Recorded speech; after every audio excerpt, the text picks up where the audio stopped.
This episode of The Witch Wave is brought to you by Zoo's Incense. They make exquisite hand-rolled incense cones with natural ingredients sourced from 5 continents, and they never use synthetics or charcoal. I've fallen nose over heels in love with their many magical blends, such as their Moon Mix, which is made from myrrh, sandalwood, and orris root. Go to zoosincense.com, that's Z as in zebra, O-U-Z as in zebra, incense.com, and use offer code WITCH to get free shipping on orders over $20. Let Zoo's Incense transform your space into a sanctuary.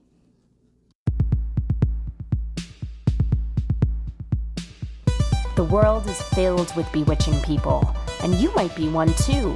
Welcome to the podcast where art is magic, magic is real, and reality is stranger than dreams. I'm Pam Grossman, and this is The Witch Wave.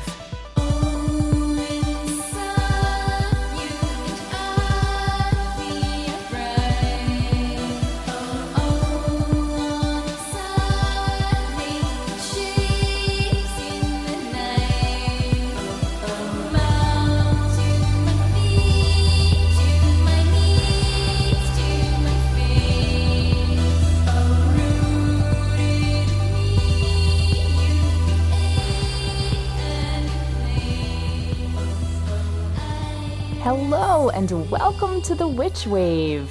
Spring is just around the corner. Next week, if we're getting technical, and I'm pretty dang happy about it. Now, I try to be present and not to rush through life and to honor the seasons and the cycles and so on, but if I'm being honest, I really can't wait to turn the page on these past few months. This winter has been full of lots of personal upheaval for me, some of it very exciting. Some of it a bit painful, and all of it challenging. And when you top all of that off with the political climate and the climate, it's all been a little bit a lot. This year, the spring equinox, or vernal equinox as it's sometimes called, falls on March 20th, though I always like to remind people that if you celebrate any of these holy days a couple days early or a couple days late, it's all good. The important thing is to somehow mark these transitions and give yourself the time and space to contemplate and celebrate in whatever way feels right to you. The word vernal comes from the Latin vernalis, which simply means relating to spring. But it also brings to mind words like verdant or, my favorite, viridescent, both of which have to do with the color green. This color is such a potent one as it's associated with the essence of rebirth and vitality itself. It brings to mind that vibrant current, that life force, that chi that is within and throughout everything. There is a beautiful Latin word for this green energy, and that word is viriditas. It refers to the living green energy of nature, but also to one's own spiritual health. Though it's a word that was used a bit before her time, it was popularized in the 12th century by a mystic and creative polymath named Hildegard von Bingen. She was an abbess who had ecstatic visions, as well as being a prolific writer, a botanist and herbalist, and a composer. One of her most beautiful musical compositions is titled O Nobilissima Viriditas, or O Noblest Green Viridity. An English translation of the lyrics goes like this: O most noble greening power, rooted in the sun, who shines in dazzling serenity in a sphere that no earthly excellence can comprehend. You are enclosed in the embrace of divine mysteries. You blush like the dawn and burn like a flame of the sun. Equinoxes are when the day and the night are of equal length. It's a time of balance, resetting, and recentering. The spring equinox is also a pagan holy day called Ostara, sometimes called Ostara, Ostara, Ostara. But however you say it, many believe that this is what evolved to become Easter. Ostara and Easter are holidays about rebirth, and the symbol of the Easter egg is most definitely a pre-Christian holdover that symbolizes fertility and new life. It's a fantastic time of year to come out of your own shell, so to speak, to feel your pulse start to quicken, and that generative, creative energy inside you reawaken after being in hibernation through the dark months. It's also a time that's related to the maiden aspect of the triple goddess archetype. No matter what your age is, maiden energy is available to you right now. The maiden is about new beginnings, and she encourages us to plug back into the spirit of innocence and youth and fresh ideas. On this vernal equinox, I hope you are able to look at the world with a renewed sense of wonder. May we all find ways to honor our vitality and recommit to nourishing ourselves inwardly and externally so that we can approach our lives with vim and vigor and viriditas. And lucky for us, my guest today, Gabriela Herstik, can help light that green spark. She's a young and gifted witch and writer who makes me feel hopeful about future generations, and who is the carrier of some pretty powerful maiden magic, albeit with an edgy fashion twist. But before we get to that, first, let's check in and see what's come through on the Witch Wire. Who is it? Witches. Veronica writes, you mentioned in the last episode with Nicola Scott that entering your 30s can bring in transformative energy in your life. I've started listening to the podcast in early February around my 30th birthday, and your words gave me chills as if something significant just entered my life. Your podcast gave me that aha moment and inspired me to accept my complex connection to magic and let it have a voice. Magic is real. Here's a question, though. How do I make witchy friends? I recently moved to Dallas, Texas, and I'm not sure it has any witchy scene. Well, first of all, Veronica, thank you so much for sharing this with me. It's always a thrill to hear when listeners connect the podcast in meaningful ways. So, you just turned 30 and you moved. That is a lot of change at once, so I can see how you might be feeling excited and maybe even, a little overwhelmed. I'm just projecting here. But I love that you're claiming your magical self and also that you want to connect with others to share that self with. That's really, really spectacular. So how do you find the witches? I know it can be challenging in certain parts of the country and the world. But Dallas is a pretty big place, so I have a hunch there are at least a few witchy folks floating about. First, I might recommend looking for a few different types of shops. The most obvious one is going to be a New Age shop or a cult shop. Sometimes they call themselves metaphysical shops. But if you can't easily find one of those, the next best bet might be an herbal shop or botanical apothecary, some place that's associated with natural healing. And if you can't find either of those, the third type of business you might want to look for is some sort of spiritual healing center. I'm thinking of a place that offers energy work or Reiki or some other form of alternative healing to the community, whether through lessons and classes or through services that they offer. Once you figure out where these shops or businesses are, go ahead and head over to one. These spaces, especially the occult shops and herbalism shops, tend to be really nice hubs for all kinds of witchly communities and activities. Sometimes these stores host their own circles or classes, but even if they don't, a lot of times they know about other gatherings or other people in the community, and they can point you in the right direction. There might even be a bulletin board or pagan magazine or newsletter there that you can read or subscribe to. Or if you're up to it, just ask the people who work there.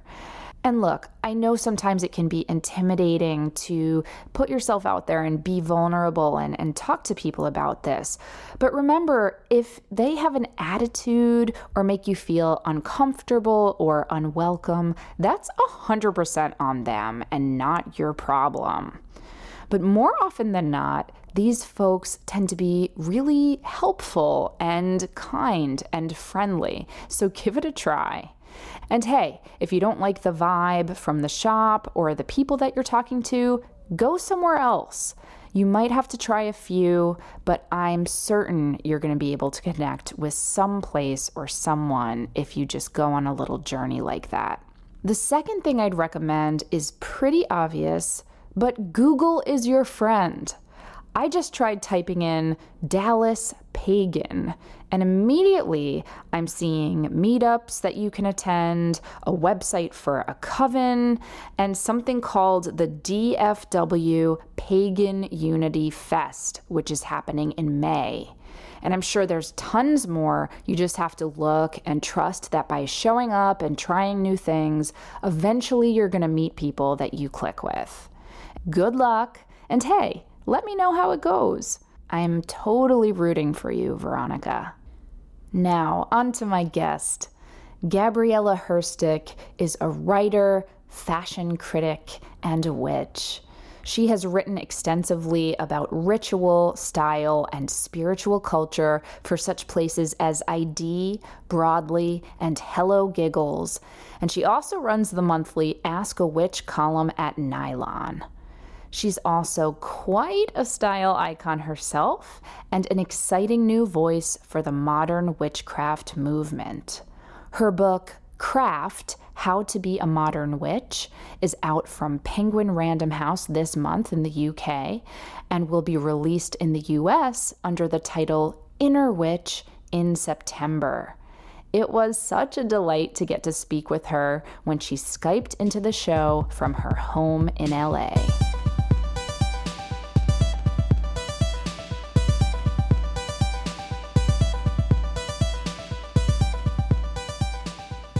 Gabriela Herstik, welcome to the Witch Wave.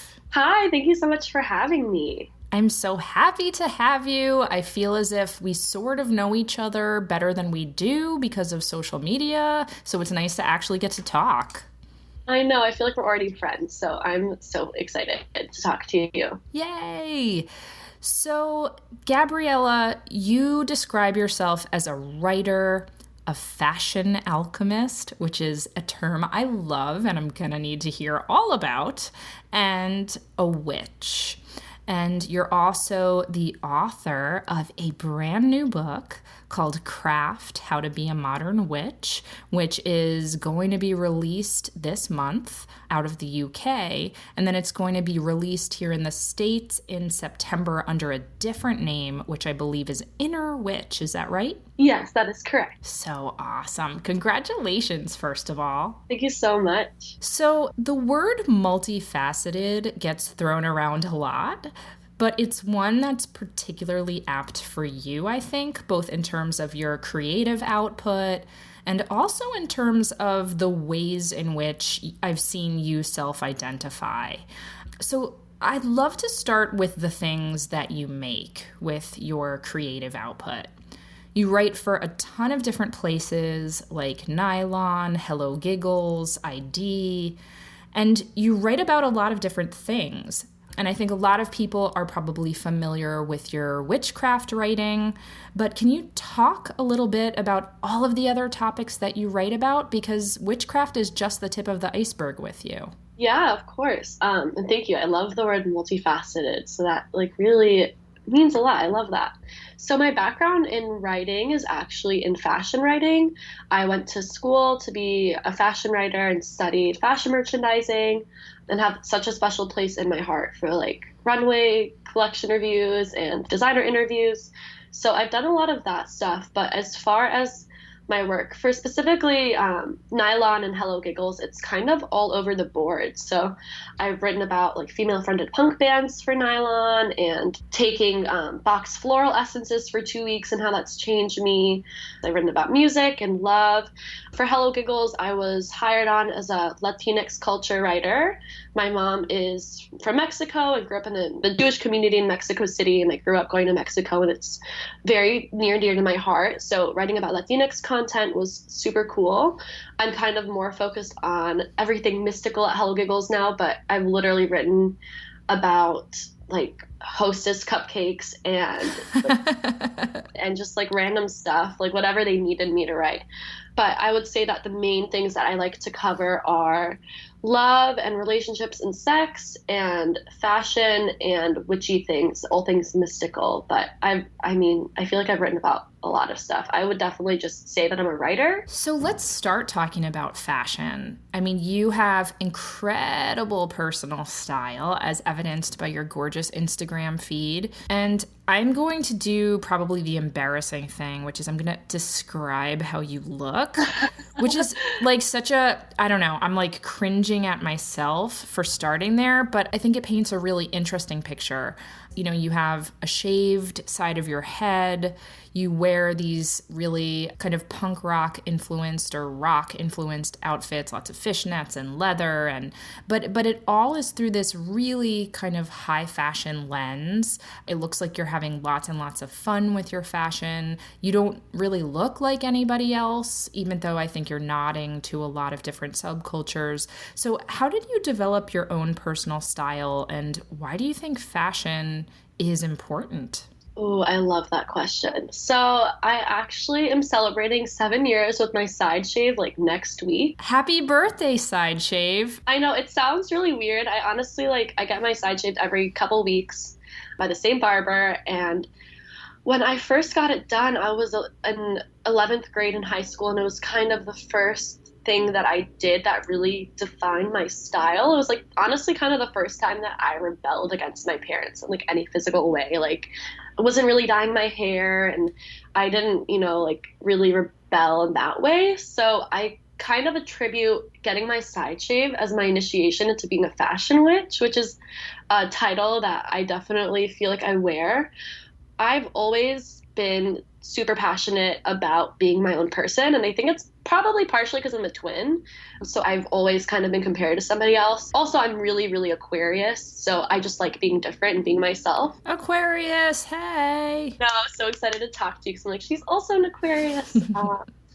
But I've known I wanted to work in fashion since I was 14. I just decided one day that I wanted to be a fashion writer, and I think that's kind of when I started to figure out my style. But I was also very, very, very skinny and didn't really fit into a lot of clothing. So I think once I started developing a little bit and being able to find clothing that resonated with me, I just went a little bit buck wild and figured out my style. It's definitely evolved. I think over the past probably couple years is the first time that I've really not only loved what I've worn, but felt super, super confident in it. I'm not really super influenced by trends. There are definitely trends that I like, but I've been wearing a lot more vintage and shopping less. And I really just see my style as a puzzle. And style for me is a way to create an armor between me and the world, but in a fun way. Like, I'm really enamored with the idea of glamour and making people view me in a certain way, but also being able to view myself in a certain way through clothing. It's definitely been a process. I think it really did just start with my shaved head, and it evolved from there, I would say. You know, we've talked before on the podcast about fashion and beauty as their own kind of magic. You know, I use the word shapeshifter a lot. And of course, the word glamour has such magical connotations. When you're getting dressed, are you getting dressed with any kind of magical intention?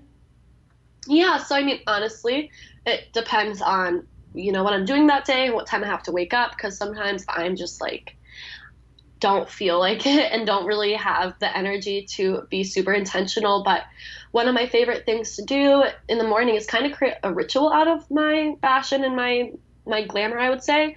I like to pull tarot cards as inspiration for my outfits when I'm not really sure what to wear. I'll check where the moon is because I love her, and she very much influences like the more subtle physical aspects of myself when it comes to fashion. But I definitely take the time to honor myself and sit and breathe and, yeah, just make a ritual out of it. But, sometimes if I have to wake up really early, then I'm not going to put my cat eye on, and I'm just going to, do a little bit of something more simple. But it's honestly my favorite part of the day is getting ready and figuring out my outfit. And it doesn't even have to be in a more magical setting. Like, just the act of putting on an outfit is magical for me. I'm going to have to hear a lot more about this tarot card fashion. What does that look like? What is the ritual that you're doing? I mean, 9 times out of 10, I will pull a few tarot cards each morning as a way to get an idea of how my day is going to be and what I need to keep in mind. Usually just asking for like what I need to know that day, talking to my spirit guides or, source, universe, that kind of thing. I honestly have a lot of tarot decks, so it depends on how I feel, but I love to adapt the energy of the tarot card or the imagery or even the colors and filter that through style. So like a lot of times I'll match my makeup to a tarot card, and then I'll take a selfie and I'll kind of share about my interpretation of the card and what I'm feeling on Instagram. Or if I pull like the magician, wear something that channels that as far as my outfits go. But it's kind of fluid, but I found that there's a super beautiful physical way for me to get inspired for my clothing, and also connecting to something a little bit bigger than just an outfit. That's beautiful. And you mentioned that clothes are an armor for you. What is it that you're trying to protect? That kind of changes. Sometimes I'll just feel super emo and I'll be like, I need to protect my emotions because I'm going to cry 10 times and I don't really deal with people. So I'll wear black. I work a lot with the goddess Venus, and something I've been working for/on is keeping an open heart. And sometimes when my heart's super tender, I'll wear pink or I'll wear my rose quartz. I feel like it's an armor, but it's also like a veil that's protecting me / allowing me to move through the world in a way that I choose. I am really lucky with the area I live in. I don't really get super catcalled, but it happens. And for me, like wearing spiky stuff or black or something that kind of gives me more of a sense of protection, which also evolves with just how I'm feeling and what's in my closet and calling me at that time, is pretty powerful for me as well, because it makes me feel less vulnerable than if I were to wear something that's just really simple and quote unquote feminine or girly. So you are half of a set of twins. I know that I'm not supposed to say 2 twins because that's redundant. So can you talk about your other half? Yeah, so her name is Alexandra. We actually lived together in LA, which is kind of funny. Neither of us really anticipated living together, and it kind of just happened. We lived together in college and then ended up both moving here, which is kind of cool. She actually took the photos for my book, so we're definitely creative collaborators. She is a photographer and she's super, super talented. So like 90% of my photos that aren't just like selfies are probably from her. And we're definitely very similar, but also very different. Right now, I'm kind of obsessed with the idea that we have the same birth chart, but it definitely manifests in different ways, which is weird. It's weird to think about, but Yeah, she's amazing, but it's definitely having a twin is like having a constant mirror.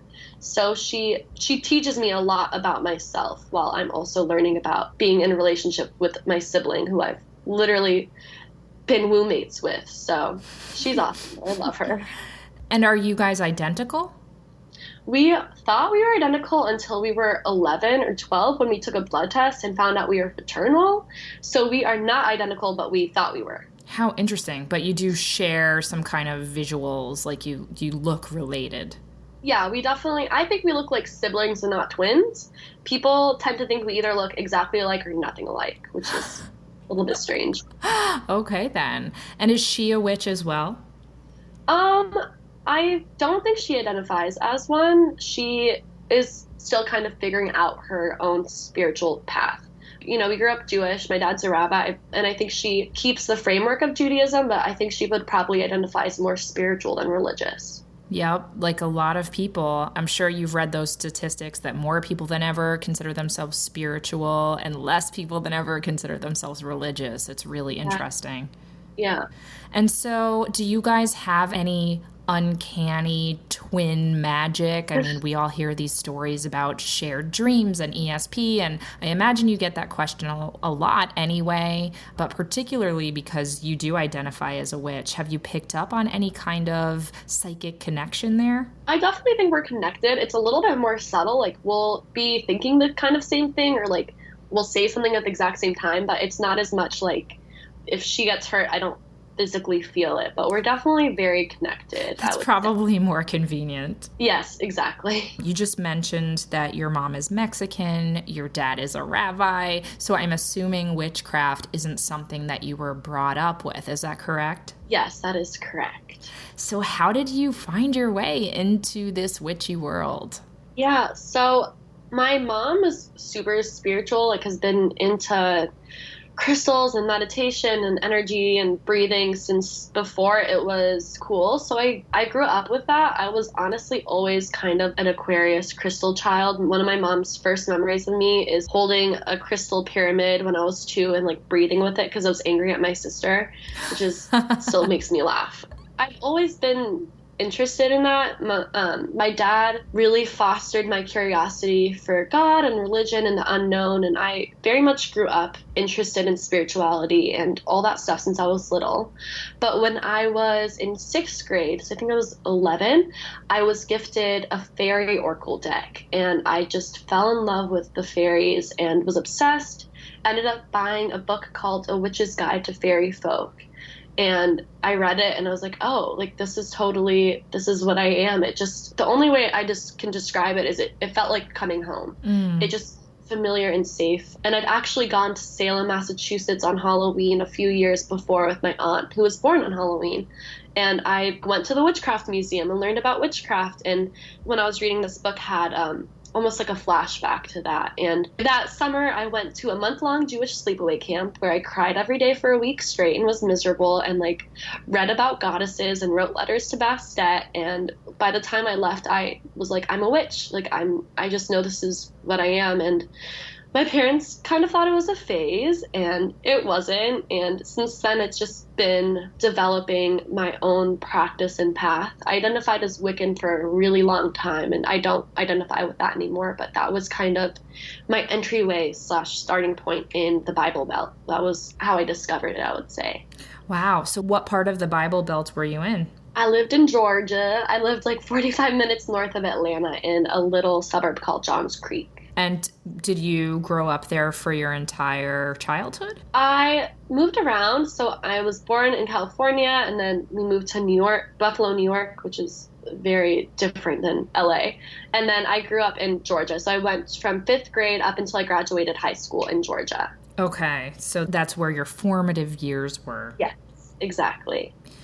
And so your dad is a rabbi, your mom is this, let's call it new age spiritual kind of woman.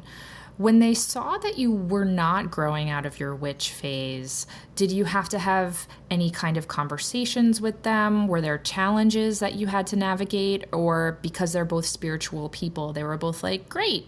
No, I mean, It's funny is my dad was kind of always a little bit more welcoming with it than my mom, just because up until really recently, I feel like most people had the misconception that witchcraft is like satanic and devil worship and evil and negative. And especially being from Mexico, witchcraft kind of has a different connotation there.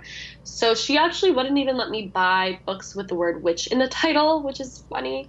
I just really didn't talk to them a lot about it growing up, besides the fact that I had to be kind of careful about buying certain books. They never really stopped me from practicing. And when I was in middle school and high school, like my practice wasn't as deep as it is now, as intense as it is now. And it really wasn't until I started writing this book, I think, that my parents understood the scope of my practice with witchcraft, that it really is a big part of my life and who I am and my passion.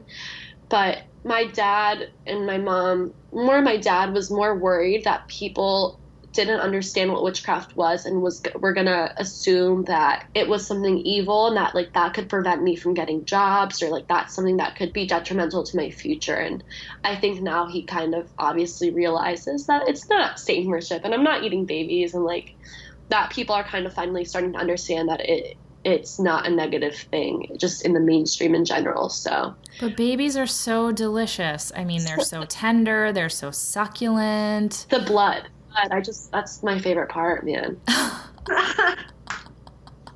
Yeah, I mean, it keeps you young. I think Madonna, doesn't she drink baby's blood? I've read that somewhere. I'm sure she's a witch. Who isn't? So you were growing up with Judaism. Is your mom Jewish as well, or is she Catholic? No, she's Jewish. So I'm just pretty much as Jewish as you can get. But my mom grew up in the Jewish community in Mexico City. Oh, I see. So were there a lot of Mexican influences on you guys when you were growing up? Yeah, so we had a nanny who spoke Spanish. We ate Mexican food every day. Like when Alex and I were children, our mom would speak to us in Spanish and my dad would speak to us in English. So technically, they're both my first languages.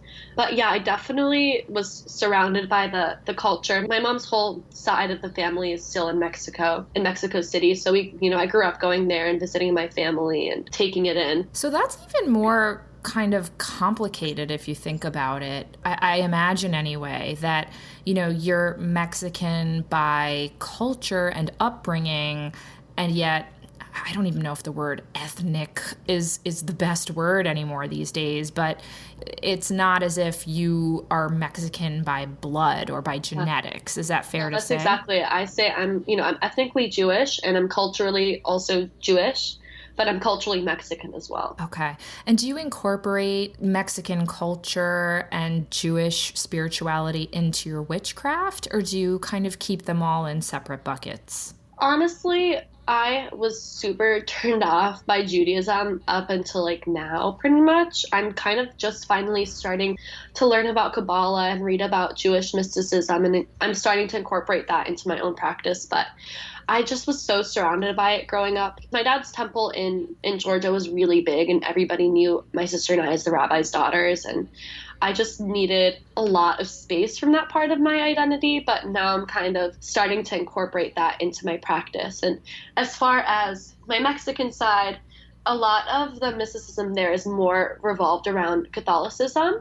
So for me, it's a little bit different incorporating that. It's more of like the essence of my magic and who I am. I work with cornflower a lot and marigold, which is one of the Dia de los Muertos herbs that you put on altars. So it's a little bit more subtle as far as the Mexican side of it goes. It's so interesting. My husband is the son of an Episcopal priest, and I have a few friends whose parents were either rabbis or priests or some kind of leader in a religious group. And it's that cliche, the PK or the priest's kid, I suppose you could say the RK, the rabbi's kid, that because you kind of see behind the curtain, in a way, it can make you less captivated or less taken by all of the ritual. Did you find that happening as the daughter of a rabbi? Yes. Honestly, I think for me, it was less of seeing behind the scenes and more of like, I started identifying as a pagan witch when I was so young, like before my bat mitzvah, that I was just kind of jaded and turned off by all of it. And honestly, a little bit resentful that I still had to like go to Friday night services and go to high holidays. But my dad is a really incredible, amazing rabbi. And that's something I've always appreciated about him. I think it was more of just the institution / religious part and less the specifics.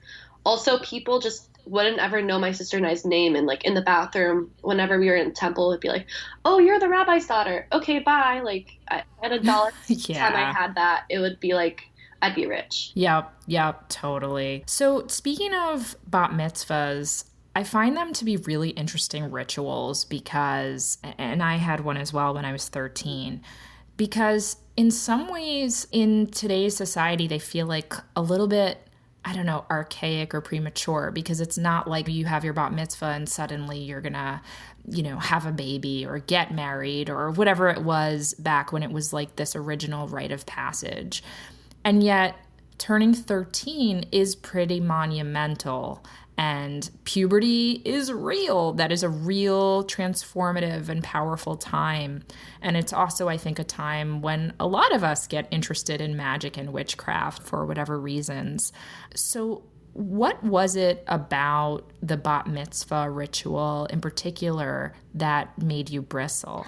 So, like I mentioned before, I was sent off to this month-long Jewish sleepaway camp, and that was the summer before my bat mitzvah. And when I was there, it really solidified the fact that for me, I was like, I don't believe in one God. I believe in, many faces of God and goddess, and I'm a witch. So I think it was just the fact that I still had to go through this rite of passage into this religion that I already didn't really identify with anymore. And it was so much work. I mean, it was literally like 8 or 9 months of studying Hebrew, and my dad was our teacher, and he was honestly like really hard on my sister and I. And being 13 is just like horrible generally. I was a late bloomer, so it's like I wasn't even going through puberty yet. I was like waiting to go through puberty, and it was just the process of going through bat mitzvah is a lot of work just generally. And then for me, it was this added thing that not only was I going through it with my sister and my dad, but I also felt like it wasn't something that I believed in. So I was just like, I want to get this over with. I'm not Jewish. Yeah, it just didn't fit. Yeah, I have such complicated feelings about it because, like I said, on the one hand, there's something archaic about it. On the other hand, I do think, there's now menstruation rituals that in the pagan communities, sometimes people do for young women who are menstruating for the first time. And it can be really beautiful and meaningful. And for me, when I was growing up, my mom actually had a bat mitzvah when she was, I want to say in her early 40s. Oh. And my grandma had a bat mitzvah when she was probably in her, 50s or 60s. Because when they were little, women weren't allowed to go through this ritual. Yeah. So there was something like really feminist and badass about that reclamation and about making space for the divine feminine. And yet for me, I didn't feel like the bat mitzvah was contextualized in any way. Like there really wasn't anything about you're a woman now. What does that mean? It was just like, you're 13, and so now you read from the Torah. And that was kind of it, at least in my synagogue. I don't know if you felt the same way. Oh, absolutely. I mean, you phrasing that, I've honestly never thought about it like that. Like, I definitely didn't feel like a woman when I was 13 because I wasn't one. Like, I didn't get my period for another 2 years. So it was like I was going through this initiation but never felt connected to it. I feel like maybe if I had more women that were going through it with me and kind of helping me through, then it would have probably been more powerful and I would have felt more connected to it. But I mean, Judaism still is a patriarchal religion. So maybe if there was more of an emphasis on the divine feminine, I would have definitely felt more connected to the process of it. Totally. Now you identify as a millennial witch. You're in your mid-20s, is that right? Yes, I'm 24, so. So young, so dewy, so fresh. So I'm a little bit older than you. I'm 37.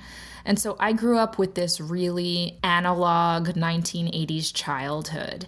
And Yet I feel very defensive about millennials and millennial witches in particular, because I feel that, first of all, youth culture is always dismissed. I don't care what generation you're in, people are always going to roll their eyes about the young people and how they're annoying in certain ways or whatever. And also when it comes to millennial witchcraft and kind of the social media driven witch or the Instagram witch, whatever you want to call her or him, sometimes people can dismiss that or trivialize it or treat it as if it's not serious spiritual practice. So I'm wondering, how do you feel about being a millennial and being a millennial witch specifically? Ooh, I love that. Honestly, I love being a millennial because my childhood was like kind of the end of analog too. Like I think we had like a big computer in my house when I was a child, but it was like I think I could go on like kid pics and Word document. Like I could write like letters and stuff. But I didn't have the internet. I got a phone when I was 13, and then I don't think I had internet on my phone until like high school or something. I love being a millennial because I really think that my generation, the generation below me, we're stepping up and changing things. Like, I think the world is in a really little bit scary place, but there's so many of us rising up and stepping into our power. And like, I think that everything happens for a reason. And I really do feel like I chose to be here at this time to do this work and to help people tap into their own magic. And I love being a millennial witch. I've met so many friends through Instagram. I've gotten jobs through Twitter and I've made friends through Twitter. Like I really think that the internet, especially for us little witchy babies that grew up in places that didn't have a community, I think the internet can help us feel way less alone and find that community no matter where we are. Like if I didn't have Instagram or Twitter or the internet, I would have felt so much more isolated growing up in Georgia as a witch.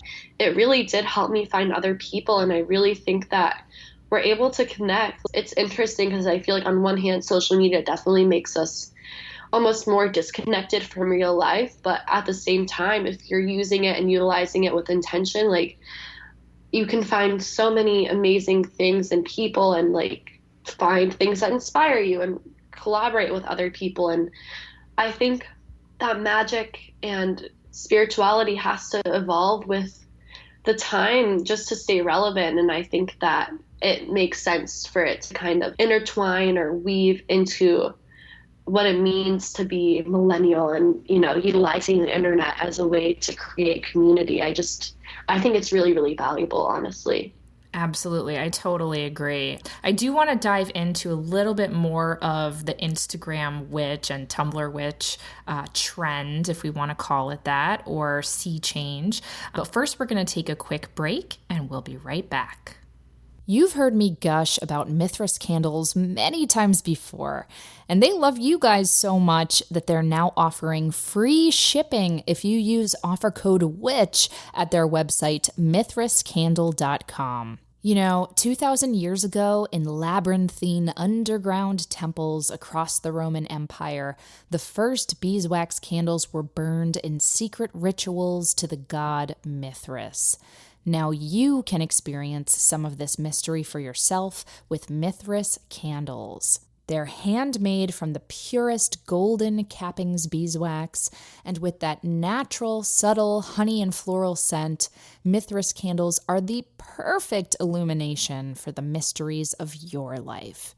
So go to mithrascandle.com, that's M as in magic, ITHRAS candle.com, and use offer code WITCH for free shipping today. Welcome back to the Witch Wave. Today I'm speaking with Gabriela Herstik. So Gabriela, we were just talking about the Instagram witch and the rise of the social media witch. Do you see any sort of drawbacks to this? And let me kind of preface this by saying I get asked the question all the time, like, are you letting the mystery leak out too much by sharing, your altar pics? Or are there certain things that we should keep offline to preserve that holy space? What do you think about all that? Yeah, so I mean, I definitely see both sides of it. I love Instagram. It's one of my honestly favorite things. I just think it's really cool to have a community and be able to share. On one hand, I think it's a super powerful way to spread information and tap into kind of the collective. Like I mentioned before, I'll take selfies with my tarot cards and then share what I'm feeling, or I'm definitely in the camp of being like radically vulnerable and just sharing my own practice. But I'm learning and I'm still figuring out what feels good to share and what feels too sacred to share. I feel like a few years ago I would definitely like share my altar photos and share like a lot of the stuff that I was doing, and now I have a practice that I share and then a level to it that I don't feel comfortable sharing. Like, I honestly don't really even feel comfortable showing my working altars. My whole dresser is my altar, and there's parts of it that have spell candles that have been going for like however many weeks. And that feels too sacred for me to share. But I've totally utilized Instagram and done spells where I've taken photos and infused the energy of whatever likes I'm getting to kind of leak into that. So there are things that are sacred, too sacred to share, but that's up to each witch and what feels good for them, because like magic, it's going to be totally catered to who you are and how you're feeling. But I think it's super valuable to have this platform where we can share and we can connect and we can be inspired by one another's practice. And I think it's a way for us to almost help to define our own practices a little bit better, because we kind of got to see how other people are doing it, and we can take inspiration from it and also be reminded that nobody's practice is going to look the same. And that's one of my favorite parts about witchcraft is I can learn from others while still having this thing that's unique in mine. Yeah, I love Instagram. I think it's a valuable resource for witches, especially a free resource for witches. I agree. And, it's something that I've been navigating myself. I think we all are, whether in regards to our witchcraft practices or just how much we're sharing of our lives in general. I think we're all trying to figure out this relatively new terrain. But I think one of the most positive sides of the hashtag witches of Instagram is there is still this feeling of, risk, shame, even danger that swirls around witches and witchcraft. And by sharing this and by uniting with other people who share these interests and values and practices, we're helping to eradicate shame. And I think that's really, really important. And again, I think it's something that, like fashion and beauty, because a lot of feminine people or female people or queer people are attracted to it, can be so easily dismissed and trivialized. And that's often built or often coming from a place of misogyny. I don't know if you agree with that. Oh, absolutely. Something that I'm constantly working through is how, is my practice with fashion and beauty superficial? Is this something that has depth? And I think the legacy of the witch and who the witch is, she's always been stigmatized. She's always been somebody who's different. And my whole work revolves around sharing these stories and highlighting who she is. And I definitely think that by sharing and by being honest, not only are we helping to redefine this stereotype of the witch, but by sharing, we're giving not only permission for ourselves, but for other people to share. And once we have all these other people that are doing it, we don't feel as alone. And I definitely think that there's so much value in coming forward and just reclaiming what it means to be a witch. And it's different for everybody, but I just really truly believe in being yourself and being who you are, and that by doing that, you're also giving permission for other people to embrace who they are. And I totally think that relates to both witchcraft and beauty and glamour and all of that. Absolutely. Now, speaking of beauty and glamour, you have another project that you've started recently called the Temple of Glamour. Can you share a little bit about your intention for this project? Yeah, of course. So, Temple of Glamour right now is just an Instagram. It started by my friend Ivory Woods of Forgotten Feather Vintage and myself. And we create these rituals in dedication to the goddess Venus, who is the Roman goddess of glamour, beauty, sex, and love. And we do photo shoots that are super ultra feminine and each have like a little bit of a different theme. And we use both Ivory's vintage and my clothing, and they're in dedication in honor of Venus, but also in honor of ourselves and our own glamour and magic. And we'll style ourselves, and Ivory takes the photos, and then when we post them, I'll write these kind of channeled poems, usually that have to do with Venus and our offering to her or glamour.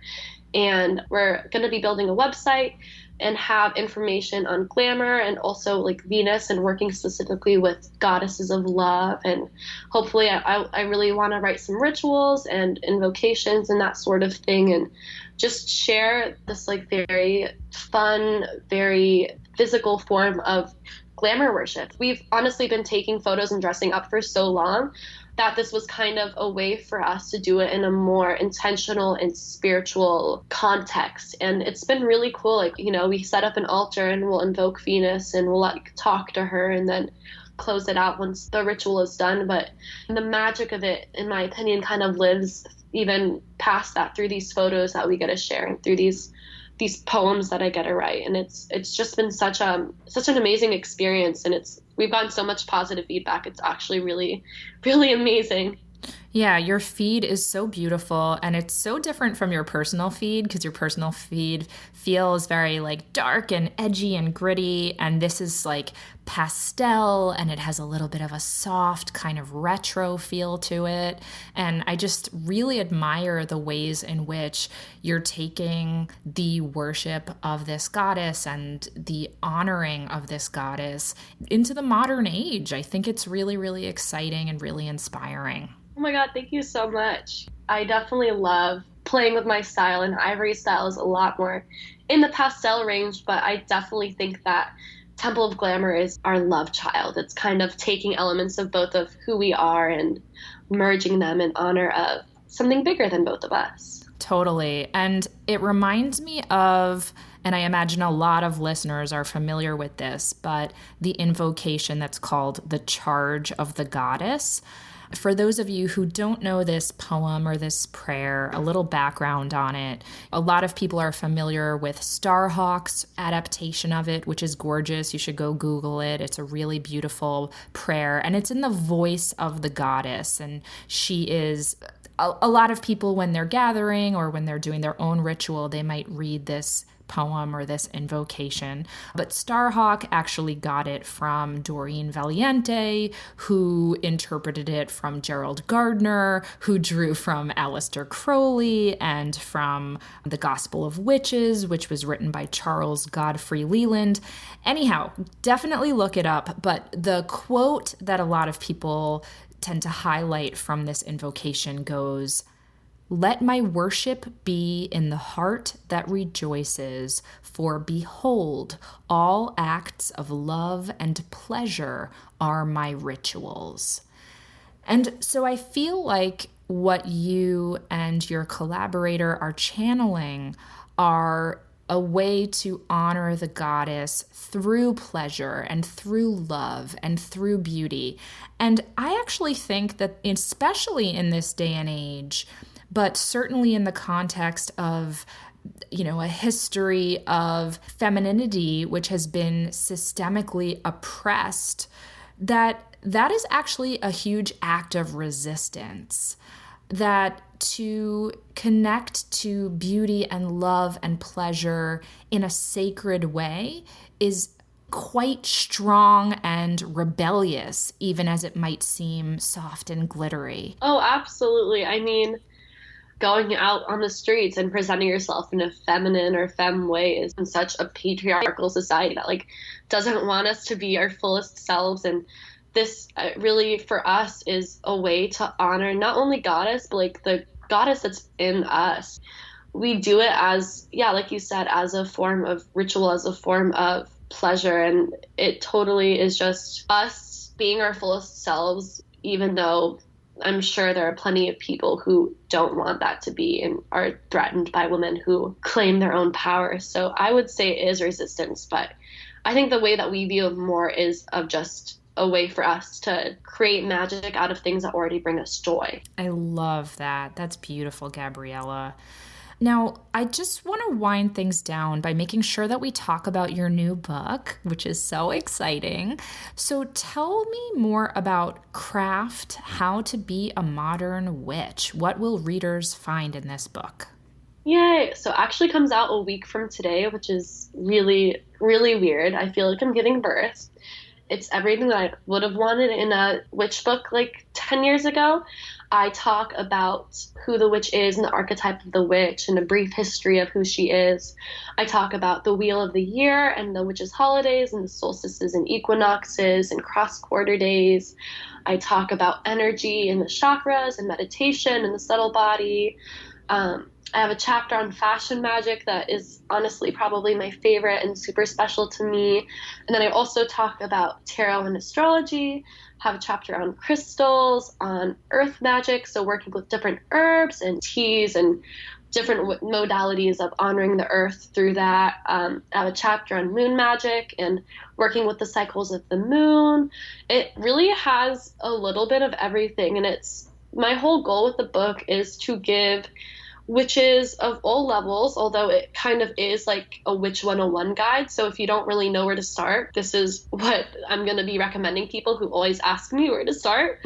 It is a way for people to create their own practice and hopefully craft their own brand of magic that feels good for them. It's not a prescription. It's a recipe that you can adapt as you see fit. But I tried to give the witch everything she needs to create her own practice that feels juicy and delicious and good for her or him. Oh my goodness. I can't wait to read it.